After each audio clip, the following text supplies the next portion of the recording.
Ako lately na-enjoy ko yung vlogging while cooking. But before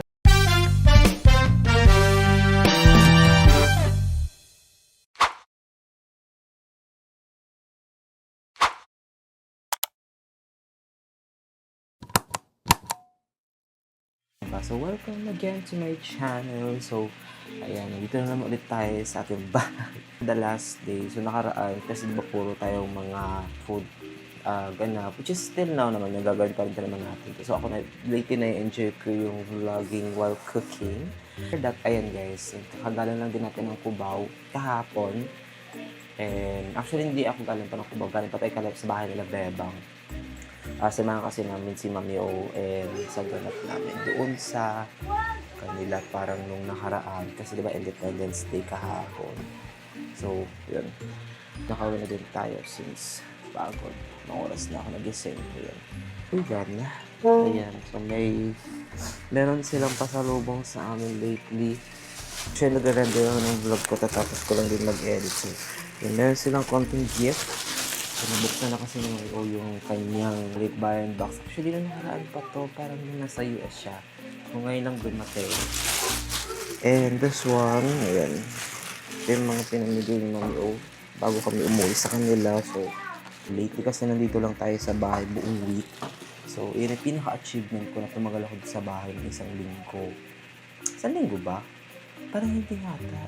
Oo, parang isang linggo. So, ayan, binigyan tayo Mami O na pancake mix. Kasi kasama ko si Bebang na nakaraan.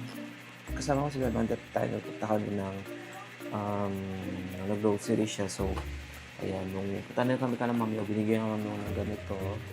So, next week ko na lang siguro to tuin. And this time, ayan, binigyan din tayo ng luncheon meat. So, magluluto tayo today. And ang dami kong chika, ang dami kong say na bibili ako ng bigas. Hindi na po ako nakabili, so bumili na ako ng bigas dito sa may tindahan na worth of 60 pesos, isang kilo. So, grabe, ang lala ng kilo. 60. Panahon kasi dati na yung mga way back 2010 ata or 2011. Actually, mga ganong taon, parang kilo lang ata ng bigas. Yung pinakamura na is 30. So, siya lang dati kasi lang yung 30 kilo bigas pa. And yan, meron din tayo ditong candies. Actually, binigyan ako ng Mami O ito. Dahil nga, kakadating lang nito noong US. And by the way guys, so nakaraan, o yung kahapon, kasi diba down yung Facebook. Kaya yung 12. Medyo kinabahan ako nun. Pero at the same time, natutuwa ako dahil meron tayo natanggap ng blessing. Uy! So, meron tayo natanggap na announcement. So, pero next week ko pa i-announce sa inyo kung ano yung ganap na yun. Pero, yun. Big shout out kay Ate Anya for this opportunity din. Binigyan din tayo ng socks ni Mami O. Pwede na to pang volleyball din kasi Varsity Collection. Ay, New Balance. May price pa siya guys. So, $2.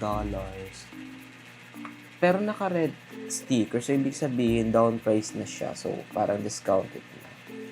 Ganito kasi yan guys. Kapag nilalagyan ng mga gato sticker, ibig sabihin discounted or parang sa sale na. So, yan, $2. Anong original price nito? So, from New Balance. Actually, may naiwan pa ako doon. Sabi ni Mami O, may naiwan pa daw akong socks. Yung isa pa daw Nike. And ito naman ay New Balance. Ayan nga ba? Ang cute. Pang saan to? Pang volleyball ba to? Varsity Collection. Ayan. Lightning Dry Moisture Management. So, galing US. Wah, hindi mo uriin. So, ito siya guys. Ayan. Haba niya. Pang laro talaga to siya. Pero, hindi ko lang alam kung gaano kahaba ito pag sinuot ko na. And finally guys, binigyan na din tayo ni Mami O ng kanyang speaker. Noong nakaraan pa ito niya gusto ibigay kasi nga hindi niya alam kung nasa ilagay. Kasi yan, dinilhan niya tayo doon sa US. And technically, ito ay hindi ko pa nagagamit. Inopen ko siya nung nandun pa. And maganda yung feature niya. So mamaya bubuksan natin. At ita-try sa inyo. Ayan, binigyan tayo ni Daddy Eric ng G-Shock. Actually, may G-Shock ako. Binigyan ako ni Mama ng G-Shock. Ito original ata ito eh.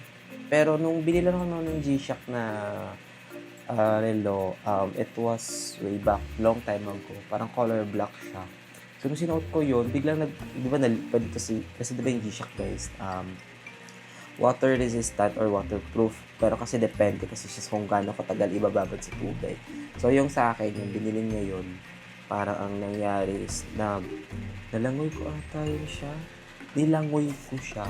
But what happened is, parang nagka-moist ata siya dun sa loob and hindi na siya gumana. Which is nabasa na. So sad. Pero this time, ligyan tayo ng Daddy Eric. So thanks Dad for this one. And take note, favorite ko yung color. Parang nagkakasundo kami sa kulay. Actually, ganitong kulay yung bet ko kasi gray and dark. Parang something, minsan parang ang linis tingnan. And pili ko ang kalma kasi ng ganitong color. So, wala siyang battery kasi nalobat na. And sabi niya di Daddy Eric, pwede naman daw namin itong ipunta doon sa Ali Mall para magpalagay ng bagong battery. So, I'm not sure kung magkano pero samahan nila ako. So, siya guys, ang ganda. Pag gumagana, pero pwede lang. So, let's cheat. This time kasi gusto ko kumain guys. And for the first time, try din natin sa inyo itong tawag nito, itong projector na binigay ni Jao. So, what happened is, kailangan talaga daw siya ng HDMI kasi need siya i-connect sa phone. So, nung tinry ko siya, akala ko hindi naman po pwede. So, pwede pala siya i-connect sa phone. So, good thing na meron tayong pwedeng i-search. Yung research ko is carry, pasok siya. So, next time magagamit natin to siya. And, ganun na lang yung gamitin natin later. So, yun lang. So, samahan nyo guys, magluto tayo na to. Ano ka magandang luto na ito? So, pwede naman siguro natin siyang i-fried, tapos i-glaze, no? Ay! So, let's try this later kasi meron ako naisip na pwedeng gawin ito. And mamaya, samahan nyo ako para mag-set up pa ng iba pang mga gagawin. Pero, yun. So far, ito pa naman yun. Yung papahinga ako guys. Kasi sobra. Kasi guys, late na ako nagising. Sobrang late na, like, super duper late. Like, parang, mga 4 ata ako nagising time. Kasi, kagaling ko lang Labebang and medyo nagtagal. Parang nakiidlip lang ako doon. Kasi ang oras na kami nakauot, parang mga 6 a.m. or 7. Kasi nagchikahan pa kami nila mami sa kanila bago kami umuwi. And supposedly dapat yun yung nangyari. Pero dapat uwi kami ng within that time. Pero hindi na kami nakauwi ng mas maaga dahil merong parang event din ata ang Samsung Galaxy, yung sa Samsung. If you're familiar doon sa parang Galaxy Marathon from north to south. So, nagkaroon ng traffic. So, hindi kami nakauwi agad kasi nga may fun na nangyari. So, yun. Congrats sa mga nanalo at sa mga sumali. Next, goal natin is sasali tayo sa mga ganyan. Kasi may friend ako na parang si Gail. So, si Gail, nag-aaya siyang sumali or para active siya sa mga ganyan. So, soon sasali tayo sa mga ganyan. But this time, ito wala. So, go.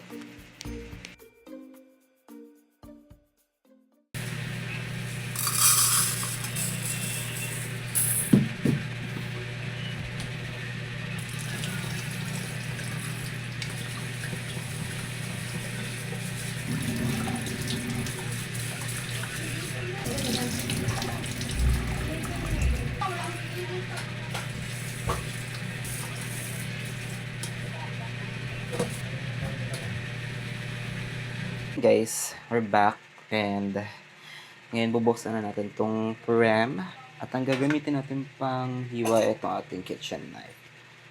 Yan. So matutali, hindi pa naman siya na pupupurol and yan, bubuksan natin siya. So, ang gagamitin natin pang luto ay itong mini fry pan kasi mas maganda to.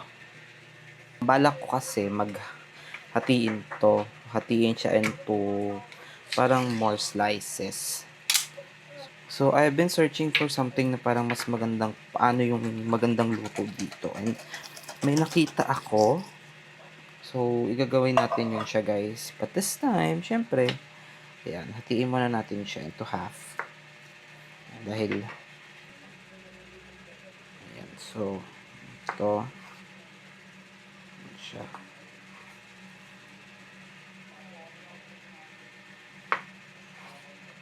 guys. So, hahatiin natin siya guys ng pa-dice kasi gagamitin natin to. Yan. Magluluto tayo nung parang tawag dun. Nabasa na ito. Tsaka pala pag hindi masarap. Pag hindi pa luto. So, this is the lechura. Meron tayo dito guys na ito. Pork bulgogi spice, toyo at the same time sugar. So, di natin siya ilalagay guys. Kapag naman magbuhos na lang gamit pa ng ano. So, una ay maglalagay tayo ng itong spicy. So, konti lang. Yan. Kasi, konti lang naman ilalagay natin eh. Paubos. Next is toyo. So, toyo. Parang half. Ayan. Baka mahulog ko. I-mix natin siya. Mix it well. Ganito. Half ng kutsara. So, we have to mix it well.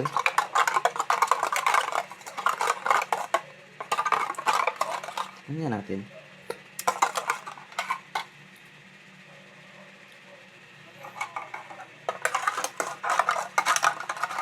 Parang mangyayari siya guys, magiging glaze siya. So, guys, ganito yung tsura niya. So, ang gagawin natin ay magluluto. Papainit muna tayo ng kawa kasi dito natin lulutuin yung spam. G! Para G. Kasi may nagutom na ako.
That's it. Ayan. Yun, mga ilang oras guys. Ay, ba't ganito? Naka-ano kayo sa akin? So, mabilis lang siya. Parang wala pa sa 30 minutes yung niluto ko. So, ayan. After kasi nun guys, binabad ko yung kanin dun sa pan na may konting sarsa pa. So, sinagay ko siya. Okay man. So, tara, let's eat. And tikman natin yung lasa ng ating niluto. One is bigay ni Mami O. It's from Sunny's. Yan. Dahil ako nagbabalak na ako magpalit ng electric stove if ever na meron akong makitang mas suitable dito kasi para mas convenient at mas maliit. So, para hindi rin kasi siya masyadong nagbabawas. Actually, ngayon hindi po nakakapagbayad ng renta ng bahay dahil nga maintenance po ang bangko na meron ako ngayon. I'm not sure kung maintenance ba kasi hindi talaga siya walang, ayan. So, wala talaga siya guys. It's maintenance. So, buti na nakapagpaalam na ako sa may-ari. Sabi ko is, maintenance pa yung bank ko, which is, I'm always using this for a convenient din. So, yeah. So, ngayon, titikman na natin itong produkto ng luto natin. Kung masarap ba. Ayan. So, let's try. Ayan, glaze. Nag-glaze kasi siya ng ng, yan, so, toyo, asukal, and also bulgogi sauce. Yan. So, first bite, paano tayo?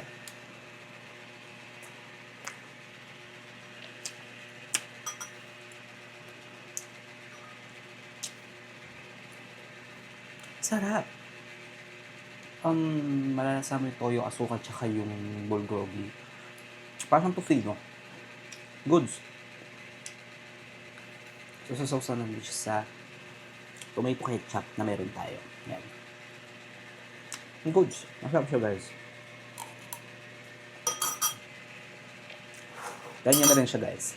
So, thank you so much, guys, for watching. Kakain na muna ako dahil nga ako'y nagugutom na, and yan. Maraming salamat sa panonood ng vlog na to. Sa another episode of ating Home Alone Diaries, Cook With Me. So, stay tuned for more.